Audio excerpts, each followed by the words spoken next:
Ok, bonjour, bonjour, bonjour à toutes, bonjour à tous. Bienvenue aux personnes qui nous rejoindront en replay. J'espère que vous allez bien et même si vous êtes en replay, n'hésitez pas, comme d'habitude, à faire un petit coucou, à vous manifester. J'aurai grand plaisir d'abord à savoir que vous avez été là et ensuite à vous saluer, évidemment. N'hésitez pas également à réagir puisque les autres membres voient vos réactions, vos partages et les partages de chacun, chacune sont toujours éclairants, surtout sur ces sujets-là. Donc voilà, merci d'être là. Et puis, je vais attendre quelques instants que les personnes qui souhaitent venir en live se connectent parce que j'ai un peu de retard. J'ai eu du mal à faire la liaison entre Zoom et Facebook, mais je suis là. Je vous laisse le temps d'arriver et on va démarrer parce que c'est un sujet qui est dense et qui est vaste et qui est sérieux aussi pour plein de raisons, parce qu'on veut le bien de nos enfants, n'est-ce pas? Salut Damien, bienvenue à toi. Salut Jean-François, bienvenue à toi également. Waouh! Hey, on démarre avec des hommes aujourd'hui. Génial. Comme quoi, hein, il n'y a pas de choses figées dans le marbre. Ça, c'est cool. Hello Marlène. Tac. Je vais mettre le téléphone là pour voir vos commentaires en même temps. Je suis toute petite du coup. Je suis obligée de pousser l'écran. Salut Maria. Ah, il y a certaines personnes là, j'ai l'impression de ne pas vous quitter. On s'est vu hier soir, on se revoit ce matin. C'est un plaisir. Bon, eh bien, écoutez, alors c'est un sujet qui est dense, effectivement. Je crois que Jean-François avait commenté sous le post et je disais, oui, il y a tellement de choses à dire parce que ça se joue sur tellement de plans au niveau des parents, puis aussi au niveau des enfants, évidemment. Et, et il y aurait beaucoup, beaucoup, beaucoup de choses à dire. Ça pourrait faire l'objet carrément d'un programme entier. Donc, l'idée, ça va être de balayer un maximum de choses dans cette demi-heure qui nous est impartie. Et voilà, donc on va tenter de gérer ça. En cumuler quelques heures d'échange ensemble à ce sujet. Oui, c'est vrai. Exact, exact, exact. Donc la question du jour, c'est rester pour le bien des enfants. Est-ce que c'est une vraie ou est-ce que c'est une fausse bonne idée? J'ai eu envie de proposer ce sujet parce que l'autre jour, je suis passée, alors là, on tombe dans le côté grave, mais qui est aussi quelque chose qui existe. Je suis tombée dans la rue devant une affiche qui était à destination des femmes qui subissaient de la violence pour leur dire, ben voilà, appelez ce numéro-là si vous avez besoin d'aide, etc. Et tout de suite, je pensais à ces femmes que j'ai pu accompagner aussi et qui vivaient ces situations et qui étaient qui me disaient voilà, je ne pars pas parce que je pense que ce serait trop difficile pour mes enfants et du coup rester dans des situations compliquées. Alors là, l'idée, c'est pas forcément de faire le focus sur ces situations-là de violence, même si on va en parler, mais de manière générale, moi-même, j'y ai été confrontée quand je me suis séparée du papa de mes enfants. Je me suis posé la question de est-ce que c'est bon pour eux? Est-ce que c'est pas mieux que eh bien, je reste pour leur bien? Donc, je pense que c'est des questions qui nous traversent tous à un moment donné quand on traverse des crises de couple. Parfois, elles sont transitoires et tant mieux. Parfois, elles durent et il y a des gens qui vont rester aussi très longtemps avec des conjoints, concubins, avec qui il n'y a plus d'amour ou avec qui il y a de la souffrance parfois, sous couvert ou pour préserver les enfants. Est-ce que c'est une bonne chose? C'est ce que j'aimerais voilà, qu'on aborde aujourd'hui. Sachant que, je vous dis d'emblée, spoiler, je ne vais pas vous répondre à la question. Je vais pas répondre à la question parce qu'il n'y a pas de réponse à cette question. C'est à chacun de faire ce qui est juste pour lui. Donc, l'idée, c'est d'amener des pistes de réflexion et de compréhension aussi de comment ça peut fonctionner pour le parent, pour l'enfant. Et puis après, ça peut s'adapter évidemment à des sujets beaucoup plus vastes. Alors, pour moi, pour répondre à cette question, il faut mettre en balance plusieurs éléments qui entrent en jeu ou en tout cas qui, pour moi, doivent être regardés sur ce sujet-là. Le premier élément, c'est les besoins psycho-affectifs de l'enfant selon son âge, pour en tenir compte. Pas forcément pour prendre la décision de ne pas partir, mais pour tenir compte de mon enfant à tel âge, donc il a tel besoin psycho-affectif particulier, et donc si il y a séparation, voilà à quoi il faut que je fasse attention pour pouvoir le préserver, ou si je décide de ne pas partir parce que je souhaite préserver telle ou telle chose. Sachant qu'aujourd'hui, il y a des enfin, c'est pas aujourd'hui parce que moi, ça remonte à un moment, mais je me souviens que moi, quand j'ai vécu ma séparation, j'avais acheté beaucoup de livres sur justement quelles modalités de garde en fonction de l'âge, et on se rendait compte qu'effectivement, il y a des âges où les modalités de garde alternée ne sont pas du tout les mêmes qu'à un âge plus avancé parce que les besoins de l'enfant sont différents. Donc, il y a ce premier point, on va y revenir. Ça, c'est un élément qui, pour moi, est important à prendre en compte. Un deuxième élément, c'est les impacts pour l'enfant de maintenir une cellule familiale dans laquelle l'amour n'est plus là, ou dans laquelle il y a de la souffrance, ou dans laquelle il y a un des deux parents qui n'est pas bien. Quel impact ça peut avoir sur l'enfant? Le troisième élément que je trouve important à regarder, c'est qu'est-ce qui guide réellement le choix du parent, mon choix, il s'agit de moi, qu'est-ce qui guide réellement mon choix à rester? On va y revenir après. Et puis le quatrième et dernier élément, c'est comment je peux gérer au mieux si je choisis de partir pour que mon enfant en souffre le moins possible. Voilà les 4 points qui me semblent importants là aujourd'hui pour essayer de balayer le sujet, d'aborder avec vous ce matin. Salut Astrid, je ne suis pas sûre que je t'ai dit bonjour. J'espère que vous allez bien, que tu vas bien.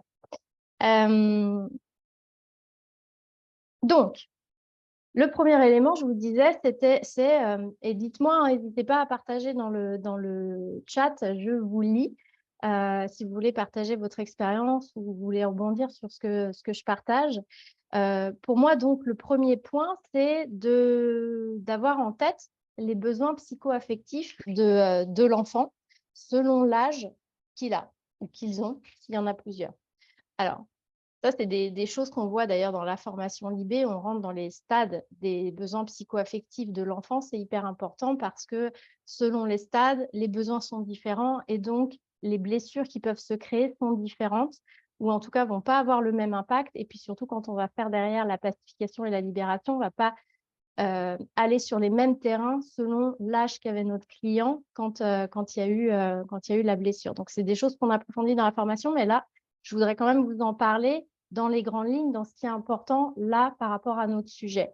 Donc, il y a plusieurs stades, mais on ne va pas tous les voir. Mais ceux qui sont importants par rapport au sujet qu'on aborde aujourd'hui, c'est, alors oui, il y a la vie intra-utérine, ça c'est certain, mais il y a le nourrisson, donc il y a le bébé qui est entre 0 et 9 mois, il y a le tout petit entre 9 et 18 mois, il y a le petit entre 18 et 36 mois, et puis je trouve que ce qui est important aussi, c'est l'enfant qui a entre 3 et 7 ans. On va y revenir. Donc le nourrisson, pardon, qui a entre 0 et 9 mois. Donc à ce stade-là de développement de l'enfant, il a un besoin de fusion. Il a un besoin de sécurité physique et psychologique en lien avec la personne qui s'occupe de lui, et notamment la mère, mais aussi le père. Il a un besoin de fusion. Il a besoin de se sentir très, très proche de ses parents, et notamment particulièrement de sa mère. Pourquoi la mère? Parce que simplement, c'est le prolongement de sa vie intra-utérine. Et puis, il a besoin d'être touché, caressé. Donc, il a vraiment ce besoin de contact physique à cet âge-là. Donc, ça, c'est quelque chose qu'il faut, à mon sens, prendre en compte lorsqu'on parle d'un enfant qui a cet âge-là, entre 0 et 9 mois. Alors, c'est jamais à 1, 2, 3 mois près, mais grosso modo, voilà, à ce stade-là, l'enfant, il a vraiment ce besoin de fusion, particulièrement avec la mère. Donc, une séparation avec la mère pourrait être difficile, mais une séparation avec le père aussi, parce que ce besoin de fusion, de sécurité physique, psychologique, d'être caressé, touché, est aussi important avec l'autre parent. Ça ne veut pas dire qu'on ne peut pas se séparer sur ce stade-là de l'enfant, ça veut juste dire qu'il faut en tenir compte parce que ça fait partie des besoins importants de l'enfant. Ensuite, il y a le stade du tout petit, je vous disais, donc de l'enfant qui a entre 9 et 18 mois, 18 mois, donc 1 an et demi à peu près. Vous avez vu comment je suis bonne en calcul. 9-18 mois. Et là, on est sur le stade qu'on appelle le stade de l'attachement. Et on l'appelle aussi le stade du miroir. Vous savez, on dit que c'est le stade où l'enfant, en fait, se rend compte qu'il n'est pas fusionné, justement, il défusionne, il n'est pas fusionné avec le reste de l'environnement. Alors, ça peut paraître un peu étonnant, mais avant ce stade-là, l'enfant croit qu'il est en fusion avec le reste du monde. Il ne fait pas du tout de différence entre lui et l'autre, d'où son besoin d'être en fusion et d'être en contact, parce que il est tout. Il est le meuble, il est la chaise, il est le parent, voilà, il est tout son environnement. Et donc, je suis perturbée. Qu'est-ce que je voulais vous dire? Il est en... Oui, donc c'est le stade, pardon, où il se rend compte qu'il n'est pas en fusion avec le reste du monde, et notamment avec sa mère et avec son père. Et du coup, c'est un stade sur lequel l'enfant, en fait, il a besoin que cette prise de conscience de cette séparation physique qu'il conscientise, il a besoin qu'elle soit sécurisée par un attachement solide. Donc, ça veut dire qu'il doit savoir, comprendre et ressentir que même s'il n'est pas physiquement en fusion avec son parent, le parent est toujours là pour lui. C'est pour ça qu'on dit que c'est le moment où il faut éviter les séparations qui sont très longues, que les parents, par exemple, partent en voyage très longtemps, parce que l'enfant a besoin de savoir que le parent, en fait, est toujours là et qu'il va revenir constamment. Ensuite, il y a le stade voilà, suivant, qui est l'enfant qui a entre 1 an et demi et 3 ans, donc 18-36 mois, pardon, où là, on est sur le stade de l'autonomie, où là, l'enfant eh bien, apprend la conscience du jeu et il expérimente en fait d'exprimer ses besoins, d'exprimer qui il est, d'affirmer son autonomie. Et il a besoin d'obtenir, en fait, dans ce stade-là, il a besoin d'obtenir des parents l'accueil de qui il est, même quand il affirme ses limites, ses besoins, etc. Parfois de manière qu'on pourrait qualifier de capricieuse, mais parce qu'il a besoin aussi voilà, de s'affirmer et d'apprendre comment ça fonctionne. Et il a besoin justement en face aussi d'avoir quelqu'un qui va lui poser des limites qui sont saines et qui sont justes dans la mesure où on accueille quand même l'enfant et son besoin aussi d'exprimer qui il est, quels sont ses besoins à lui, quelles sont ses limites à lui, qu'il prenne conscience qu'il est un être à part entière et qu'il a aussi le droit de choisir des choses pour lui. Donc ça, c'est le troisième stade que je voulais évoquer avec vous. Et puis, il y a un autre stade, même s'il y en a d'autres derrière, mais il y a un autre stade qui est l'enfant de 3 à 7 ans. Et là, c'est le stade qu'on appelle de la différenciation sexuelle, ou c'est le stade de l'Oedipe notamment. Et c'est important parce que quand il y a des séparations, alors que ce soit à ce stade-là ou même avant, c'est important du coup, du fait de ce passage de l'Oedipe ou du complexe de castration, que chacun soit bien à sa place. C'est-à-dire que l'enfant ne prenne pas la place du petit mari à côté de la mère ou de la petite femme à côté du père, et que chaque parent ait bien conscience qu'il est important que l'enfant reste à sa place d'enfant et de ne pas lui faire jouer ce rôle, parce que parfois on pourra avoir tendance à vouloir voilà, responsabiliser, etc. Mais de faire attention à ce que l'enfant comprenne bien qu'il est à sa place d'enfant et qu'il n'est pas le petit homme de sa mère et la petite femme ou la petite femme de son père. Donc pour moi, je trouve que c'est des c'est des éléments, ça, à prendre en compte au moment d'une séparation. Et encore une fois, c'est pour ça que sur ce qui est garde alternée, on préconise très souvent que, alors j'ai plus en tête exactement qu'est-ce qui est préconisé, mais moi je me souviens et je l'entends encore que pour les enfants qui sont petits, les gardes soient le plus rapprochés possible.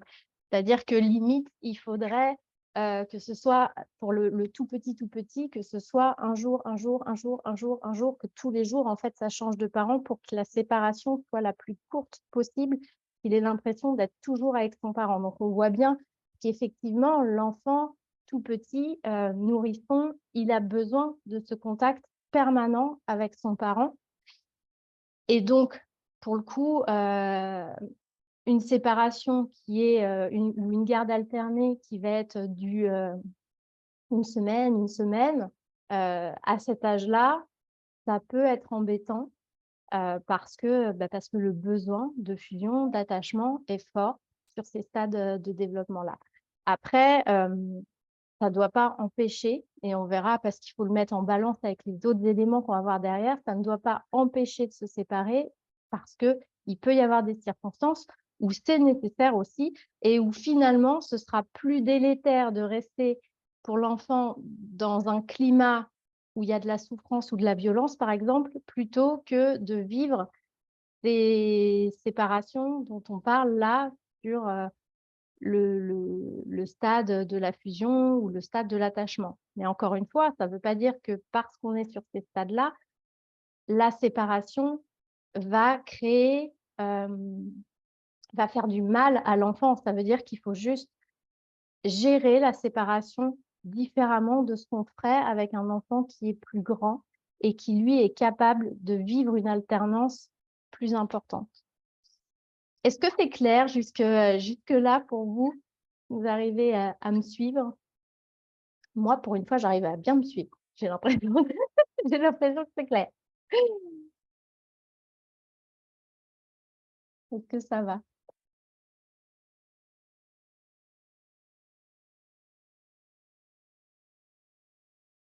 Dites-moi, dites-moi. Je vous ai pas perdu?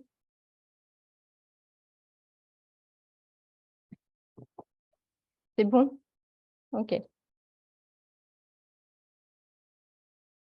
super.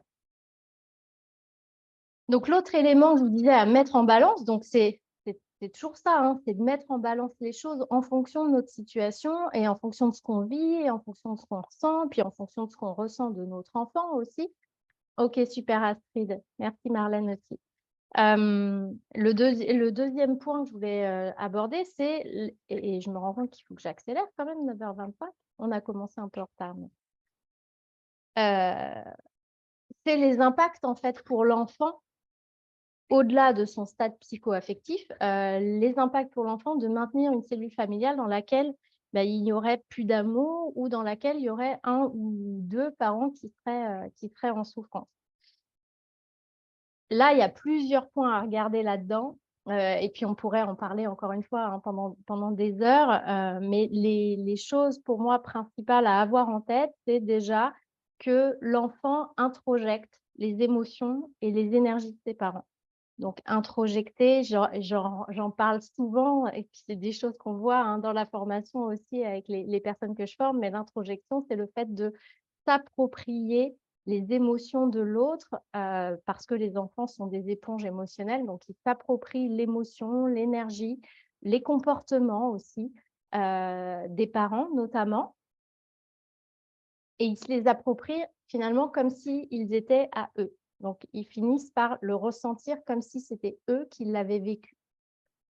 Donc quand on travaille justement sur les blessures émotionnelles, eh bien, on doit prendre en compte ça parce que parfois, les blessures de nos clients ne sont pas leurs propres blessures, sont des blessures qu'ils ont introjectées et du coup, c'est important d'avoir, tout l'environnement familial pour pouvoir aller détecter de quelles blessures en fait, on parle pour nos clients. Donc l'enfant introjecte les émotions et les énergies, de ses parents. Donc ça veut dire que si un enfant a un parent violent, par exemple, si on est dans une situation de violence dans le couple, l'enfant, peut à la fois introjecter donc l'énergie violente du parent violent. Il peut aussi introjecter la souffrance du parent qui subit, donc par exemple la peur, le sentiment de peur, et puis il peut introjecter ses propres émotions et ressentis à lui, l'impuissance, la peur, hem, la maltraitance. Enfin, il peut y avoir voilà, un certain nombre de choses qu'il peut, introjecter en lien avec ce que lui, il vit. Donc vous voyez qu'il va introjecter chez son père, chez sa mère, sur lui et ça va influer plus tard, sur ses comportements, sur ses stratégies relationnelles. Ça fait lien avec le programme Harmonie, sur lequel on était hier avec, Jean-François et Maria notamment, ça va influer donc sur ses stratégies relationnelles, sur les gens qu'il va attirer, parce qu'il va peut-être chercher à reproduire des scénarios pour en sortir et du coup, et bien, ce qu'il aura vécu, ressenti, introjecté dans son enfance, et bien, ça va influencer sa manière de relationner avec lui-même, donc en étant, par exemple, violent à son tour ou en ayant des accès de colère et puis aussi avec les autres. Si un parent aussi, par exemple, trompe régulièrement l'autre, si c'est un couple dans lequel il y a de l'infidélité et que c'est pour ça que l'un ou l'autre, a envie de partir, eh bien, l'enfant, lui, il peut à la fois introjecter cette énergie du parent infidèle, mais aussi le sentiment de trahison de l'autre parent et puis ses propres peurs à lui d'enfant et du coup, ça va encore une fois influer sur, et bien, ses comportements, ses croyances, ce qu'il va vivre dans ses relations plus tard. Donc pour moi, c'est pareil, c'est un élément dont il faut tenir compte ou en tout cas qu'il faut avoir en tête. C'est ce que je vis dans mon couple, ce que je ressens moi, en tant qu'individu dans mon couple et puis ce que ressent également mon conjoint, eh bien, mon enfant peut le ressentir, même si je ne lui montre pas, même si je ne lui dis pas, même si je fais en sorte de pleurer, dans une autre pièce pour pas qu'il me voie, l'enfant ressent. Ça va au-delà de ce qu'il peut ressentir en votre présence physique. Il ressent les choses, il est connecté à vous.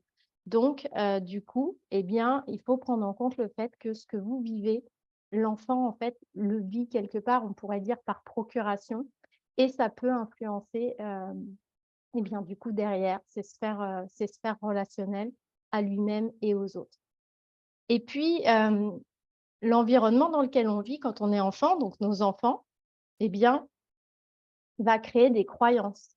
Donc, l la situation qu'on vit dans notre couple, ce que notre enfant voit, ce que notre enfant perçoit, ce que notre enfant vit à côté de nous dans le couple, eh bien, ça va créer des croyances et les croyances, eh bien, elles vont avoir pareil une influence sur la suite. Je vais regarder ton commentaire, juste après, Jean-François, pour pas me perdre. Donc les croyances, sont issues aussi de notre environnement. Donc ça va créer des croyances, par exemple, sur les hommes ou sur les femmes, en fonction des raisons, hein, pour lesquelles il y a des problèmes dans le couple. Alors, par exemple, les hommes sont tous, j'en sais rien, et puis ça peut être l'inverse d'ailleurs, hein. Les hommes ou les femmes sont tous infidèles, les hommes, les femmes, doivent, répondre aux besoins, sexuels de l'homme parce que sinon l'homme s'en va ailleurs. Les hommes, les femmes sont des gens qui sont des personnes dépensières, donc ça peut créer un sentiment de danger. Les hommes, les femmes sont égoïstes, ils font passer leurs besoins en premier. Les hommes, les femmes sont violents. Ça voilà, ça peut créer tout un tas de croyances par rapport au modèle qu'on a en face de nous en tant qu'enfant, hein. L'enfant va regarder ses parents et en fait, il va en tirer des généralités. Les hommes sont tous comme ça, les femmes sont tous comme ça et puis il va en tirer des généralités et des croyances sur la relation homme-femme, sur le couple en général, du type, quand on a des enfants, on ne quitte pas son conjoint. Moi, j'ai eu pas mal de clients qui m'ont dit: «Non, je ne pars pas parce que, moi-même, ma mère, c'est ce qu'elle a fait et je pense qu'elle a bien fait, c'est comme ça qu'on protège ses enfants» et cetera. Donc il y avait une loyauté à cette croyance de, quand on a des enfants, on ne quitte pas un conjoint ou quand on est en couple, on perd sa liberté de sortir, de voir ses amis et cetera. Ou ça peut être une croyance du type, quand on est en couple depuis longtemps, il y a plus de sexualité, il y a plus de désir. Parce que l'enfant a pu le percevoir dans, ce qu'il a pu voir de ses parents. Ou, quand on est en couple, quand quelque chose ne va pas, et bien, on s'en va tout de suite. Parce que l'autre doit absolument correspondre exactement à ce dont j'ai besoin. Ça peut être aussi, si justement on a eu un modèle parental où ma mère ou mon père, il a quitté ma mère très vite, j'ai eu le sentiment ou elle a quitté mon père très vite, j'ai eu le sentiment qu'ils n'ont pas essayé de sauver leur couple et puis derrière peut-être que le parent a reproduit avec d'autres, conjoints, concubins et voilà, j'en tire la croyance en tant qu'enfant que finalement, dès qu'il y a un problème dans le couple, on s'en va, on n'essaye pas de sauver et on si la personne ne correspond pas exactement à ce qu'on veut et bien tout de suite on s'en va. Les croyances aussi, ça peut être par rapport, à son propre rôle à l'enfant, à sa place. C'est-à-dire que l'enfant peut en tirer selon ce qui se passe, comment c'est vécu, il peut tirer la conclusion de: «Je suis la source d'un sacrifice». S'il ressent qu'un de ses parents effectivement reste pour le préserver, il peut en tirer la conclusion de: je suis responsable du sacrifice de mon père ou de ma mère et en tirer une grande culpabilité, hein, qui va être toxique d'ailleurs, tout au long de sa vie, parce qu'il va avoir l'impression, voilà, d'avoir, gâché la vie d'un de ses parents. Ou ça peut être, une croyance autour de, «Je dois sauver maman» ou «Je dois sauver papa» ou «Je dois être le plus calme possible, je dois être le moins dérangeant possible» parce que déjà ils ont des problèmes, donc je dois moi-même me cacher, me taire, m'éteindre pour ne pas les déranger. Donc, vous voyez que selon les choix qu'on fait dans notre couple, eh bien, de rester ou de partir, ça peut avoir, une influence sur les croyances de l'enfant, sur les hommes, les femmes, sur ses relations, les relations hommes-femmes et puis sur, lui, quelle est sa place, quel est son rôle. Du coup, je regarde, vos commentaires. Jean-François, tu dis: «Faire la part entre la vision d'un couple dysfonctionnel et la douleur de la séparation et le sentiment d'abandon». C'est exactement ça, c'est de mettre en balance: «OK, la séparation, qu'est-ce que ça peut engendrer chez mon enfant comme souffrance?» J'en tiens compte, voilà, je le mets dans la balance. Après, il y a des façons, encore une fois, de gérer ça, une séparation, mais je le mets dans la balance. Puis on peut être aidé par des professionnels dans ces cas-là. Ça aussi, souvent les gens essayent de se dépatouiller tout seuls de leur situation, mais il y a des professionnels aussi qui sont là, pour, accompagner au mieux, une séparation et une famille, qui vit une séparation. Donc, hem, la souffrance que va engendrer la séparation pour l'enfant ou en tout cas le déséquilibre que ça va provoquer pour l'enfant et aussi de regarder tout ce qui va se jouer en fait pour l'enfant si je reste, notamment. Si je pars aussi, mais là, c'est plus par rapport à si je reste, qu'est-ce que mon enfant il va comprendre en fait de de la relation homme-femme, de l'homme, de la femme? Qu'est-ce qu'il va comprendre de lui au sein de cette situation et qu'est-ce qu'il va en tirer comme conséquence sur sa vie de manière générale? C'est pas forcément bon non plus. Donc de prendre en compte tout ça quand on quand on se pose ce genre de questions. Jean-François, tu dis: «Croyance chez l'enfant que la relation sans amour avec violence verbale régulière est la norme et risque de le reproduire». Aussi, exactement. Bien sûr, parce qu'effectivement, le modèle parental qu'on renvoie à nos enfants, quand je dis modèle, ça ne veut pas forcément dire positif. L'image du couple qu'on renvoie à nos enfants, eh bien, notre enfant, même s'il trouve ça dysfonctionnel, par exemple, il va quand même se l'approprier. Donc, il va en récupérer à minima des petits bouts et puis, au pire, il va carrément reproduire les scénarios. Mais effectivement, c'est tout ce sur quoi, justement, on travaille avec, l'approche IB notamment, c'est tous ces phénomènes reproductifs, tous ces scénarios répétitifs que les gens vivent malgré eux, sans s'en rendre compte. Puis souvent, comme c'est que des petits bouts qui ont été pris, les gens ne voient pas forcément le rapport avec leur enfance, mais effectivement, ils reproduisent dans leur vie amoureuse des schémas qu'ils ont déjà vus quelque part. Damien, tu dis la verbalisation et des temps d'explication au travers d'échanges de livres ou autres supports, ça sert beaucoup de mon expérience. Exactement, tu me devances, mais c'est exactement ce que je voulais effectivement aborder à la fin, c'est la manière dont on peut le faire. Et tu as parfaitement raison et c'est parfaitement bien de l'avoir fait, puisqu'a priori, tu dis que c'est ton expérience. Verbaliser, expliquer, utiliser des livres, d'autres supports, se faire aider s'il y a besoin. Mais effectivement, la verbalisation et de laisser la place à l'expression, c'est hyper important pour les enfants et puis aussi pour les parents. Et puis, c'est important aussi de prendre en compte, dans l'impact que ça peut avoir sur l'enfant, c'est, quel impact ça va avoir de maintenir l'enfant, enfin, pour l'enfant, de maintenir un couple, hem, dans lequel potentiellement, en fait, il va perdre en qualité de lien avec un des 2 parents ou avec les 2. Parce que, souvent, on pense de manière, très pratico-pratique et très pragmatique à la présence physique. Je vous parlais notamment du stade de la fusion où le bébé a besoin de cette fusion et de cette proximité affective, mais aussi physique, d'être touché, caressé par ses parents. Et bien, on pense souvent à ça, à cette proximité physique. Mais parfois, on en oublie la qualité de présence dans le lien, la qualité de présence du parent.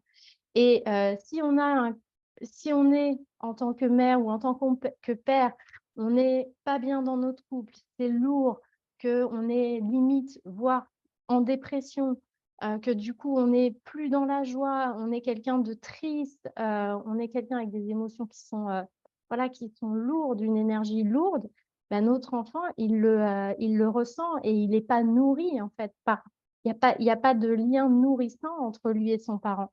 Donc, est-ce qu'il vaut mieux être, un parent qui reste dans le couple, mais qui est pas du tout présent qualitativement? Ou, est-ce qu'il vaut mieux être un parent qui ne reste pas dans le couple, mais qui par contre va retrouver sa joie, de vivre et son énergie de vie, sa vitalité et cetera? Pareil, je ne vais pas donner, de réponse parce que c'est très personnel, mais en tout cas, c'est des choses qu'il faut prendre en compte. Hem, heu Moi, si je prends mon propre exemple, ça a été un des éléments qui aussi m'a fait prendre cette décision-là parce que je voyais bien que j'étais pas dans le lien avec mes enfants parce que comme j'étais pas bien, dans mon couple à ce moment-là, puisque j'ai eu des belles années aussi, dans mon couple, mais comme j'étais plus bien dans mon couple, eh bien, j'étais éteinte, je dormais beaucoup, je faisais des siestes, à rallonge le samedi après-midi, le dimanche après-midi pour finalement ne pas être présente et du coup, bah, j'étais plus en lien avec mes enfants et je me suis dit: il faut que je sorte de là» et puis c'est vrai que dès qu'après j'ai pu, bah, reprendre ma vie à moi, j'ai pu recréer un lien avec mes enfants qui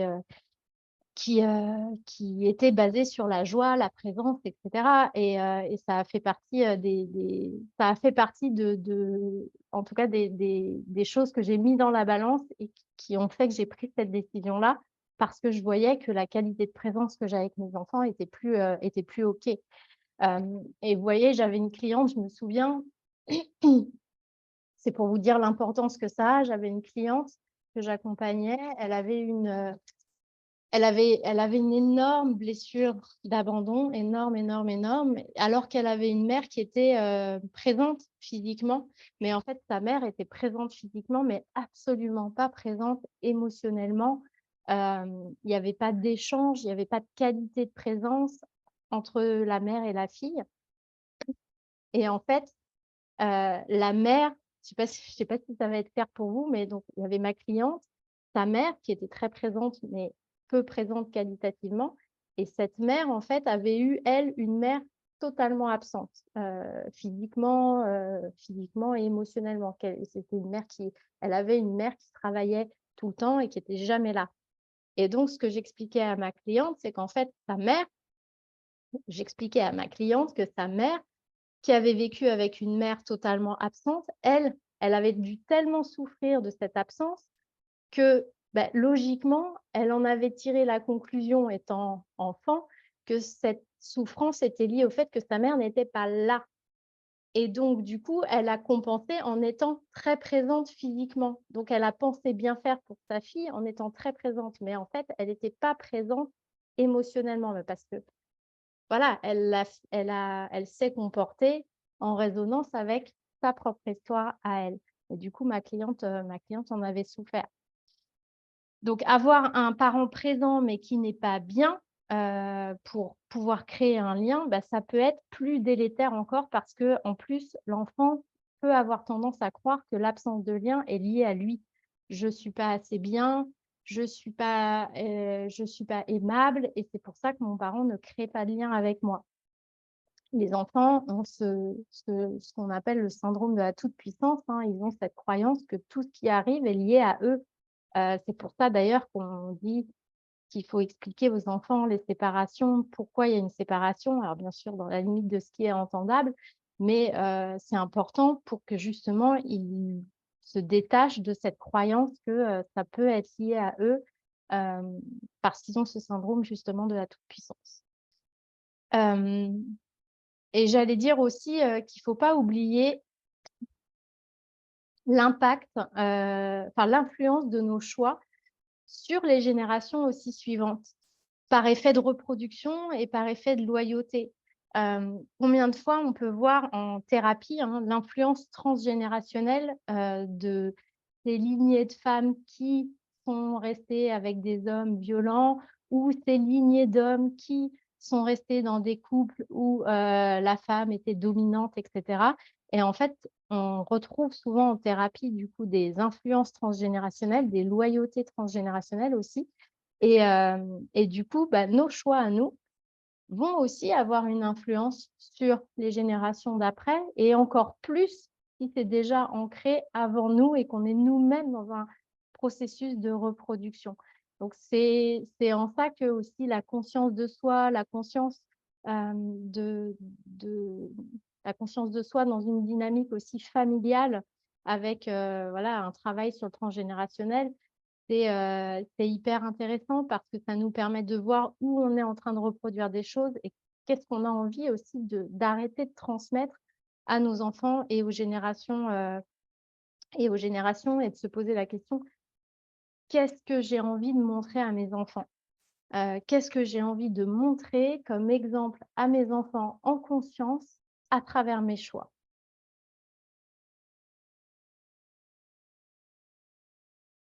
Je crois que ça, c'est, aussi une vraie question à se poser. Quel exemple je veux donner à mes enfants à travers le choix que je vais faire? Est-ce que je veux donner, voilà, l'exemple du sacrifice? Et c'est OK si c'est ce que je veux transmettre, hein. Je suis pas en train de dire que c'est pas OK. Est-ce que je veux transmettre que, bah, non, on on fait des choix pour soi parce que, voilà, c'est on la vie, elle est précieuse et j'ai pas envie, de subir des choses ou de vivre une vie qui n'est pas, voilà, qui n'est pas la mienne ou qui n'est pas en accord avec mes valeurs ou voilà, peu importe ce qu'il y a derrière, mais faire des choix en conscience et de qu'est-ce que je veux montrer comme exemple à mes enfants? Qu'est-ce que je veux transmettre? Hem, le troisième point, c'est aussi qu'est-ce qui guide réellement, et puis je vais accélérer parce que je suis en retard. Qu'est-ce qui guide réellement mon choix aussi, de rester ou de partir? C'est important de se poser la question parce que parfois on va et très souvent même, on va projeter notre enfant intérieur blessé sur nos enfants. On va projeter nos propres peurs sur nos enfants.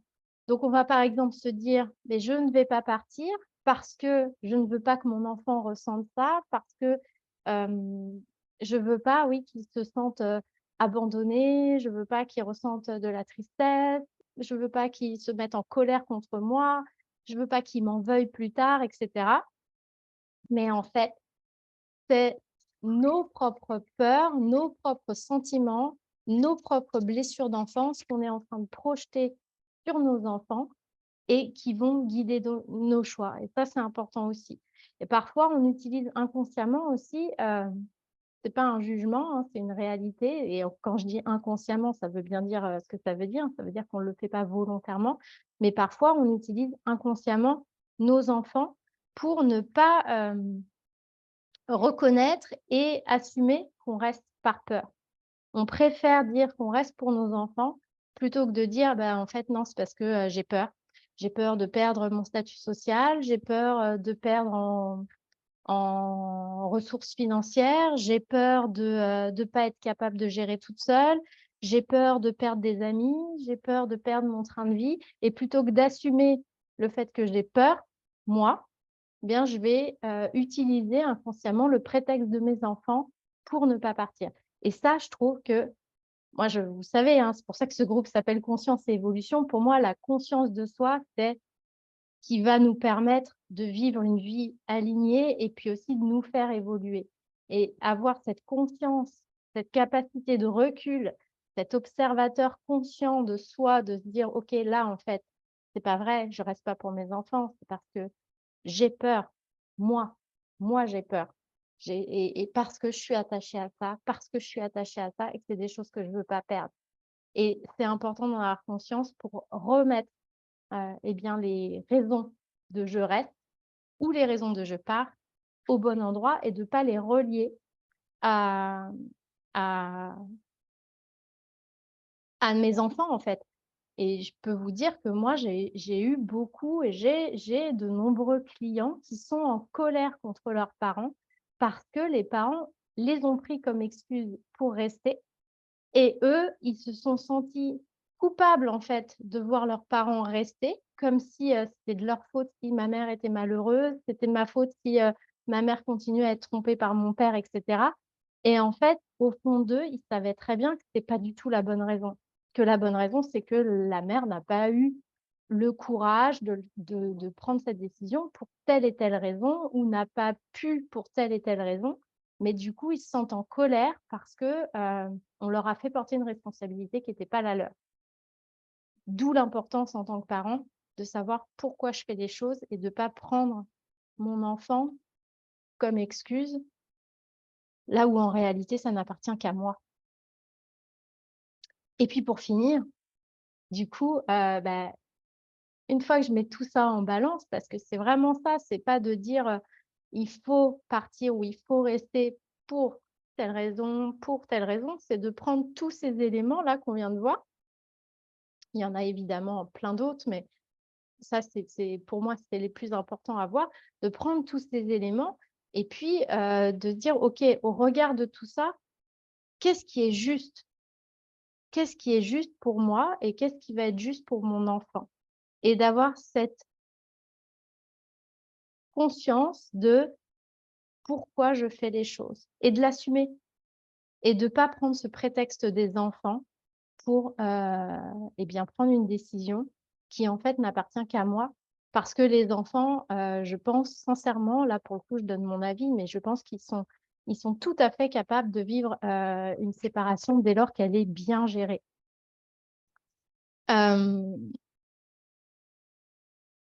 Comment faire au mieux? Bah, c'est ce que disait aussi, Damien, hein, c'est-à-dire que de verbaliser, d'exprimer les choses, expliquer aux enfants en étant bien alignés dans la vérité avec ce qu'on dit. Parce que, il faut bien avoir conscience que même si l'enfant n'est pas en âge de parler, même si l'enfant n'est pas en âge de conscientiser les choses, hem, quel que soit son âge, il ressent. Il ressent l'énergie des mots, il ressent l'énergie des parents, il ressent la vibration de ce qui est émis par le parent et donc c'est ça qu'il comprend et qu'il ressent. C'est pour ça que si on dit à un enfant qu'on si on dispute un enfant, puis qu'on lui dit une méchanceté, mais qu'on l'aime très fort, l'enfant, ça à moins que ce soit répété, hein, évidemment, et puis que ce soit dit, très violemment, mais si l'intention derrière, il y a de l'amour, ça va pas l'impacter, d'accord? Quand on punit un enfant alors qu'on l'aime parce qu'on veut le protéger, ça va pas l'impacter. Hem, Si on lui explique qu'on se sépare pour telle et telle raison, encore une fois, dans la limite de ce qui est entendable pour un enfant, évidemment, mais on se sépare pour telle et telle raison, parce que c'est entre papa et maman, mais ça n'a rien à voir avec toi. Et toi, voilà, on t'aime, papa t'aime, maman t'aime, on va rester présent pour toi, tu n'as rien à voir là-dedans, etc. Ça, c'est des choses que l'enfant peut ressentir, même s'il n'est pas capable de le comprendre et de le comprendre, je veux dire, mentalement, et d'avoir un échange verbal avec vous.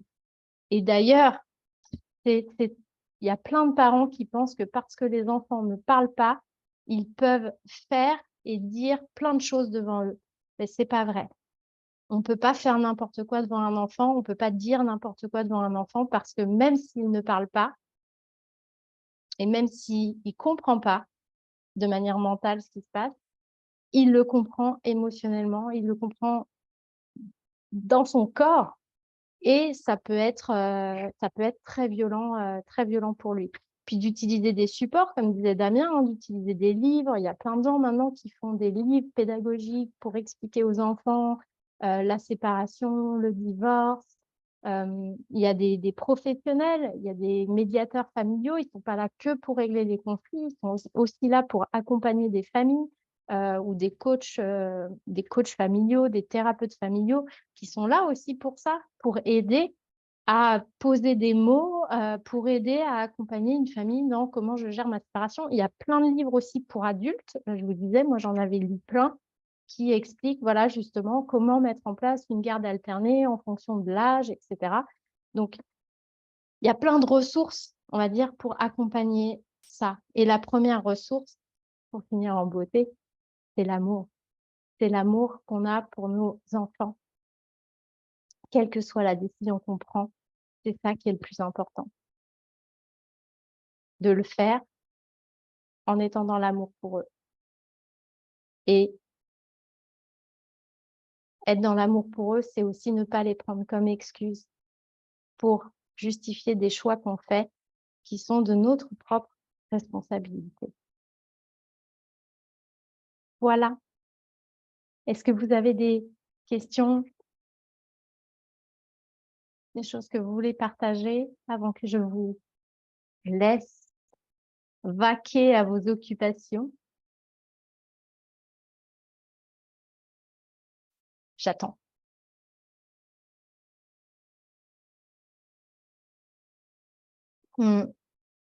Tellement Jean-François. Et notre amour pour eux, c'est aussi la transmission, enfin, ce qu'on veut leur transmettre. Bien sûr que 2 personnes dans une même situation ne vont pas avoir le même point de vue, hein. Ça, c'est évident. Mais ce qui est important, c'est d'être aligné avec ce qu'on fait soi. Moi, j'aurais plutôt tendance à dire, bah, non, moi, je veux montrer l'exemple à mes enfants que la vie, elle est précieuse et que quand on n'est pas bien dans une relation, bien sûr qu'on essaye de faire en sorte qu'elle fonctionne, mais quand elle ne fonctionne plus, qu'il n'y a pas de prise pour réussir à faire fonctionner, ben voilà, on ne reste pas pour protéger d'autres personnes. On prend soin de soi et après, on peut prendre soin des autres. Et ça, c'est mon point de vue. Et on a le droit de ne pas avoir le même, hein, évidemment.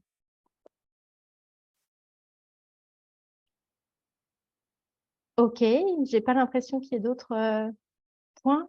Je laisse quand même un peu de temps au cas où, parce que parfois les commentaires arrivent tardivement, puis pour peu que vous écriviez un commentaire un peu long. Sinon, dites-moi si c'est OK pour vous. Donc, en attendant de regarder s'il y a des commentaires. Donc, pour les professionnels de l'accompagnement uniquement, vous avez le lien au-dessus normalement. Confirmez-moi que vous le voyez avec le lien pour qu'on se retrouve sur Zoom juste après pour ceux qui veulent prolonger les échanges. Donc, l'idée de ces Zooms, hein, c'est des sessions de mentoring, supervision, d'échange entre professionnels pour faire le lien entre la thématique là qu'on a abordée et puis vos accompagnements clients. Peut-être que vous accompagnez sûrement d'ailleurs des clients qui ont été confrontés ou qui sont confrontés à ce genre de situation. Si vous avez envie, voilà, qu'on en parle, eh bien, venez sur le Zoom avec grand plaisir. Je vous retrouverai. C'est bon pour le lien, Maria? OK. Bon, mais j'ai l'impression qu'il n'y a plus de commentaires. Donc, merci infiniment d'avoir été là en ce mardi matin. On se retrouve dans 15 jours pour le prochain café Graines de conscience. N'hésitez pas si vous avez des sujets que vous aimeriez que j'aborde. Vous voyez, ça peut être des questions comme celle-là. J'essaye à chaque fois de les traiter de manière large pour balayer un maximum de points. N'hésitez pas, voilà, à me proposer des sujets en MP et puis je me ferai un plaisir de les traiter. Bonne fin de journée, Jean-François. Merci d'avoir été là. Merci à toutes, à tous. Et puis, à dans 15 jours. Ciao, ciao.